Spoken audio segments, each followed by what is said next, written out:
আজকে যে বিষয়টা নিয়ে আলোচনা করব সেটা হচ্ছে যারা আপনারা বাংলাদেশে আছেন বা যারা মিডল ইস্টের দেশগুলোতে আছেন, তো আপনি মিডল ইস্ট থেকে কিভাবে ক্রোয়েশিয়া আসবেন এবং বাংলাদেশ থেকে কিভাবে ক্রোয়েশিয়া আসবেন এবং আপনার ক্রোয়েশিয়া আসতে বাংলাদেশ থেকে কত খরচ হবে এবং মিডল ইস্ট থেকে কত খরচ হবে সে বিষয়ে আলোচনা করব এবং কি কি পেপারগুলো লাগবে, মূলত বাংলাদেশ থেকে কি কি পেপার লাগবে এবং যারা মিডল ইস্টে আছেন তাদেরকে কি কি পেপার দিতে হবে সেটাই বলবো। আপনি যদি মিডল ইস্টের কোনো এজেন্সির সাথে কথা বলেন বা এজেন্সির মাধ্যমে কাজ করেন সেটার এক প্রসেস, এবং যারা ক্রোয়েশিয়াতে আছেন তাদের মাধ্যমে যদি আপনি প্রসেস করেন সেটা আরেক প্রসেস, এবং বাংলাদেশ থেকে যদি আপনি কোনো এজেন্সির মাধ্যমে কাজ করেন তাহলে সেটাও আরেক প্রসেস। এখন বিষয়টা বুঝতে হবে আপনি কোথা থেকে কাজ করতেছেন সেটা।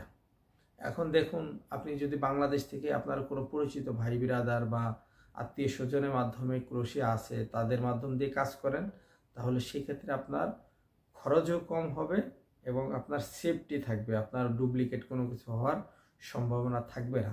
ঠিক আছে।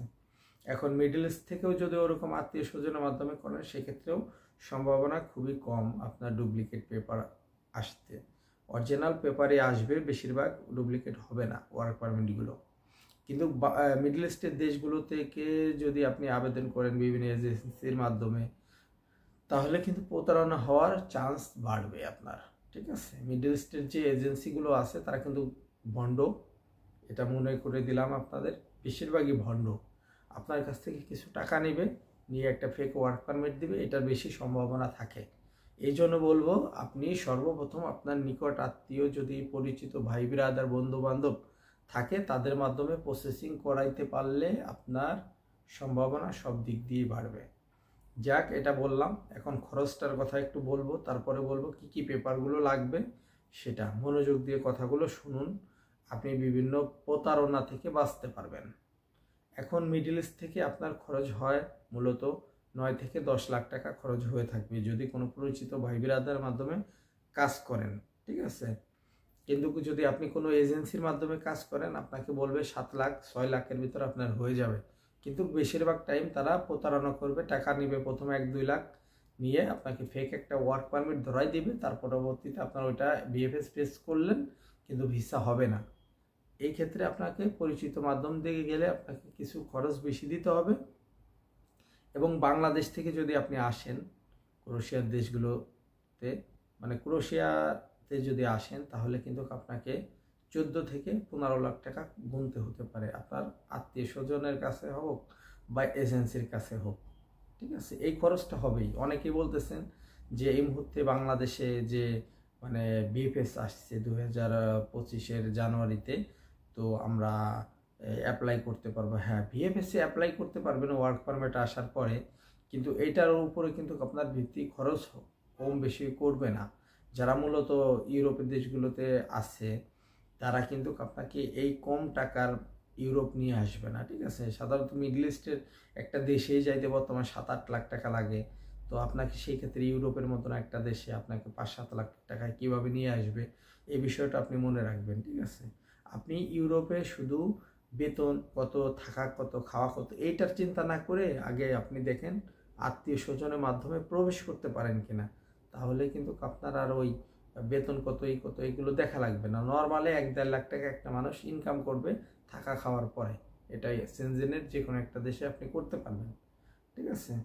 এখন আপনাকে বলবো বাংলাদেশ থেকে কি কি পেপার লাগবে এবং মিডল ইস্টের দেশ থেকে আপনাকে কি কি পেপার দেওয়া লাগবে। অনেকেই বলে থাকে যে আমাদের তো এজেন্সি পুলিশ ক্লিয়ারেন্স নেয় নাই, পুলিশ ক্লিয়ারেন্স পরে চায়, অ্যাটাস্টেশন করা লাগে নাই, তারা বলে যে অ্যাটাস্টেশন করা লাগবে না। এইসব বিষয়ে কথা বলবো। দেখুন, আপনি যদি মিডল ইস্টের দেশগুলোতে থেকে থাকেন তাহলে আপনাকে সর্বপ্রথম কি দেওয়া লাগবে সেটা হচ্ছে আপনাকে একটা পুলিশ ক্লিয়ারেন্স অ্যাটাস্টেশন করতে হবে এবং আপনার একটা ছবি হোয়াইট ব্যাকগ্রাউন্ড, একটা ছবির পিছে কালার হোয়াইট ব্যাকগ্রাউন্ড, আপনার ছবিটা হবে কালার কিন্তু ব্যাকগ্রাউন্ড হইতে হবে হোয়াইট।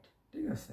এটা করবেন ইউরোপিয়ান সাইজ যে ফটো, এটা যে কোনো স্টুডিওতে বললে 35x45 মানে এটা করা লাগবে। তারপরে আপনার হচ্ছে ইউরোপাস একটা সিভি বানাবেন নিজের সম্বন্ধে দিয়ে, যে কোনো ফটোকপির দোকানে যায় যারা কম্পিউটার কম্পোজ করে তাদের কাছে বললে তারা করে দিবে ইউরোপাস সিভি। এবং আপনার যে যদি কোনো শিক্ষাগত যোগ্যতা থাকে বা এসএসসি এইচএসসি এটা রেডি করবেন, সার্টিফিকেটটা স্ক্যান করে রাখবেন। এবং আপনার যে পাসপোর্ট আছে এই পাসপোর্টের কালার প্রিন্ট, আপনার ডিটেলস যে প্রথম পেজে থাকে আপনার সম্বন্ধে ওই ডিটেলসের একটা কালার প্রিন্ট রাখবেন, পিডিএফ করে রাখবেন, ঠিক আছে। এবং আপনার যে ইকামা বা আপনার সিভিল আইডি বা যেটা আপনার ওই দেশে যে মিডল ইস্টের দেশে আছেন এটার যে একটা আপনাকে ডেট মানে আপনার যে মানে একটা আইডেন্টি, এটা আপনার একটা স্ক্যান করে আপনি পিডিএফ করে রাখবেন ফোনে। তো যখন যার মাধ্যম দিয়ে আপনি আত্মীয় স্বজনের মাধ্যম দিয়ে কাজ করলে তাকে এগুলো আপনি প্রোভাইড করবেন। আপনি ওই যে পুলিশ ক্লিয়ারেন্সটা কিন্তু অ্যাটাস্টেশন করে আপনি পিডিএফ করবেন, তারপর সব কিছু পিডিএফ করে আপনি ফোনের ভিতরে রাখবেন, ওইগুলো তাকে পাঠাবেন। সে যখন আপনার ওইগুলো সাবমিট করবে তখন যখন আপনার একটা ওয়ার্ক পারমিট আসবে তখন আপনি ওই ওয়ার্ক পারমিট নিয়ে আর আপনার যে পেপারগুলো আপনি ফোনে পিডিএফ করে রাখছেন এইগুলো আপনি বের করবেন, ঠিক আছে। বের করে আপনি যখন অ্যাপয়েন্টমেন্ট ডেট নিতে পারবেন, যে দেশ থেকে নেন অ্যাপয়েন্টমেন্ট ডেট নিয়ে ভিএফএস আপনি জমা দিতে পারবেন। হ্যাঁ, মিডল ইস্টের দেশগুলোতে থাকলে আপনাকে ট্রান্সলেট করতে হবে আপনার যে ইকামা বা সিভিল আইডি আছে ট্রান্সলেট করে নেবেন, নিয়ে তারপরে আপনি অ্যাপয়েন্টমেন্ট ডেট নিয়ে একসাথে জমা দেবেন পেপার, ঠিক আছে।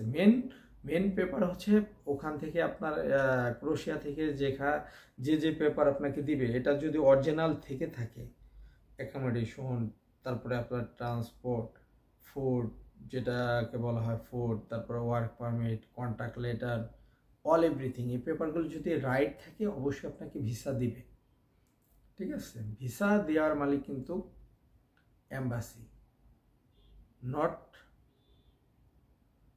এজেন্সি, ওকে।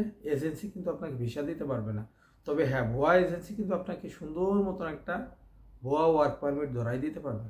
তো এইটার জন্য কিন্তু আপনার খুবই সতর্ক থাকতে হবে। এজেন্সির প্রতারণা করা যাবে না, আগে তাদেরকে অনেক টাকা দেওয়া যাবে না, এজেন্সির সম্ভাবনা খুবই কম, ঠিক আছে। আপনি আত্মীয়র মাধ্যমে প্রসেসিং করুন। আর বাংলাদেশ থেকে অনেকেই বলতেছেন যে আমাদের কি কি পেপার লাগবে সে বিষয়ে বলবো। আপনি বাংলাদেশে যদি থেকে থাকেন পুলিশ ক্লিয়ারেন্স করবেন, পুলিশ ক্লিয়ারেন্স করার পর আপনি অ্যাটাস্টেশন করবেন, অ্যাটাস্টেশন করে ওই কপিটা যখন পাবেন ওইটা স্ক্যান করবেন, স্ক্যান করে কপিটা তারপরে আপনার ইউরোপাস সিভি বানাবেন একটা, বাংলাদেশ থেকেও সেম সিভি বানা লাগবে, পাসপোর্টের ফটোকপি নেওয়া লাগবে এবং ছবি নেওয়া লাগবে, আপনার যে ইউরোপিয়ান সাইজ ছবি নেবেন, ওটা সব স্ক্যান করবেন, স্ক্যান করে আপনার কম্পিউটার বা মোবাইলে রাখবেন। এবং যদি আপনার ওই যে পাসপোর্টটাও স্ক্যান করবেন, কালার করা স্ক্যান করবেন, এবং আপনার এনআইডি বা বার্থ সার্টিফিকেট এটা কিন্তু আপনি প্রিন্ট করবেন, আপনার কালার প্রিন্ট করে আপনি ফোনে রাখবেন পিডিএফ করে, যখন আপনার লোকে চাবে আত্মীয় স্বজন বা এজেন্সি তখন তাকে দিবেন, সেইটা ওখানে নিয়ে যাবে। ক্রোয়েশিয়া যাওয়ার পরে কিন্তু ওইটা সাবমিট হবে, তখন আপনি যদি এডুকেশনাল সার্টিফিকেট তাও দিবেন, এটা বেটার হবে। আপনাকে এডুকেশনাল একটা সার্টিফিকেট দিতে পারলে সবচাইতে বেটার।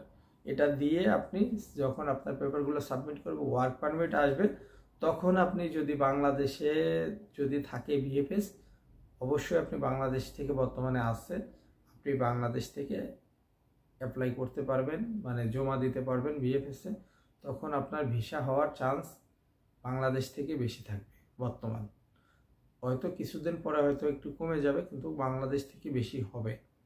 যারা মিডল ইস্টের দেশগুলোতে আছেন তাদের ভিসা হার কিন্তু মিডল ইস্টের ভিতরে সবচাইতে কাতারে বেশি, তারপরে হলো সৌদি বেশি, দুবাই কম, কুয়েত নাই বললেই চলে। তারপরে এই সকল দেশেই মূলত জনগণ বেশি থাকে। তার জন্য বলতেছি আপনারা যারা এই সকল দেশগুলোতে থাকেন তো আপনাদের ভিসা হার কুয়েত থেকে কম, সৌদি আরব থেকে ভালো, এই কাতার থেকে আরও ভালো, কাতার থেকে সবচেয়ে বেশি, দুবাই থেকে কম, মানে এই সব দেশ থেকে কিন্তু কম হয়ে থাকবে। তাও বললাম। আর বাংলাদেশ থেকে 25 আসছে, দেখা যাক নতুন বছর মোটামুটি ভালো থাকবে বলে আশাবাদী। তো এতটুকুই বললাম। আর অনেকেই বলেন যে পুলিশ ক্লিয়ারেন্স অ্যাটাস্টেশন আমি করা ছাড়াই আমার এজেন্সি আমার পেপারগুলো জমা নিচ্ছে, তো আমার কি কোনো সমস্যা হবে কিনা তাদের বলবো, দেখুন পুলিশ ক্লিয়ারেন্স ছাড়া আপনার যদি পেপারগুলো জমা নেয় এজেন্সি, অবশ্যই আপনাকে না বললেও হয়তো যদি রাইট এজেন্সি থাকে অবশ্যই তারা হয়তো কোনো সুপার এডিট বা কোনো কিছু এডিট করে অন্যর পুলিশ ক্লিয়ারেন্সের ব্যাকপিট এডিট করে হয়তো কোনোভাবে ফাইলগুলো সাবমিট করছে বা করতে পারবে, ঠিক আছে। কিন্তু যদি আপনার বলে যে পুলিশ ক্লিয়ারেন্স লাগবেই না, কিন্তু পুলিশ ক্লিয়ারেন্স লাগবে, প্রথমত পুলিশ ক্লিয়ারেন্স লাগবে, কিন্তু পরবর্তীতে হয়তো কারো পুলিশ ক্লিয়ারেন্সের ব্যাকপেট যেটা থাকে অ্যাটাস্টেশন, ওইটা হয়তো কারোটা এডিট করে হয়তো দিতে পারে আবেদনের সময়, কিন্তু পুলিশ ক্লিয়ারেন্স ছাড়া আপনার এটা আবেদন হবে না, পসিবল না, ঠিক আছে। আর যারা মিডল ইস্ট থেকে করবেন অবশ্যই আপনাদের পাসপোর্ট যখন ওয়ার্ক পারমিট আসবে পাসপোর্ট নিজের হাতে কিন্তু পিএফএসে জমা দিতে হবে। এটা সতর্ক থাকেন, অনেকের কাছে মানে তো পাসপোর্ট নেই, কোম্পানির কাছে আছে, যার জন্য বললাম। তো ওকে, ভালো থাকবেন। ভিডিওটা লম্বা হয়ে গেছে তো যার জন্য আর কথা বাড়াইলাম না, পরবর্তীতে আবার জানিয়ে দিব আপনাদের জন্য যে পরবর্তীতে আপনারা মানে কি কি প্রসেসিংগুলো করছেন বা করবেন পরবর্তী কোনো দেশ নিয়ে। এটাই। ওকে, ধন্যবাদ, ভালো থাকবেন, সাথে থাকবেন।